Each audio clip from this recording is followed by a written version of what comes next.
Hey guys, so it's that time to talk about the garlic and onions trying to flower. This is called a scape, S-C-A-P-E, and this is a garlic, and I can tell it's garlic from the way it looks, but an easy giveaway is that the leaves are flat. On onions, let's see, let's look for an onion. Over here, you can see they're round, so if I pull that off, it's hollow. So these are onions, and they are also putting up scapes. Now with an onion, the scape will flower, and then you'll get seeds from it, and you can plant those next year and get another onion.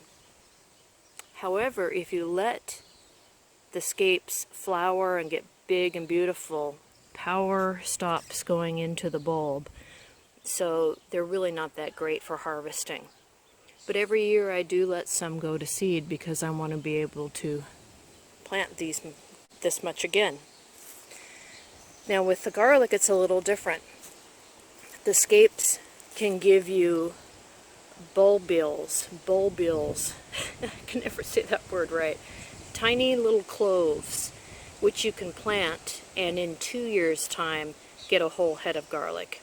It's a genetic clone match to the parent, so there's no need to worry about cross-pollination. So you might want to try that, but if you're like me and mostly plant whole cloves, which will give you a full head next year, and you don't want to fool around with a 2-year turnaround, then you don't need to let these go to bloom either. However, there are some benefits in doing that, and I'm going to link a video that I did last year and explained all this in big detail. So, what should you do about this? Well, you should really trim them off unless you want to save seed on the onions or bulbils here with garlic.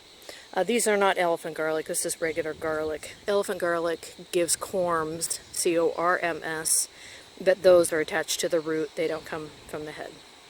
Alright, so how do we trim these? So with the garlic, it's pretty easy. You can save these, by the way, and eat them. The whole thing's entirely edible, and they're really great in like stir fries and eaten just barely cooked. Don't feed them to chickens or other animals unless you want kind of a garlicky tasting whatever they produce. I think for some reason chickens shouldn't be eating these at all, like it's not good for them, but I can't remember why. Oh, here comes the sun. Anyway, just go ahead and trim that, and you'll see this is a solid tube, scape. There's no hole in it, and so you can trim it whatever length you like as long as you trim it off. But again, you can save these. So we're going to do another one here. Just trim it off. Now let's talk about the onions. Because they are circular and not a solid piece, what can happen once you cut it, especially if you cut it low, is that, I'll cut that one kind of low so you can see it, and let me move you. Alright, so I cut this one kind of low, but you can see it's hollow.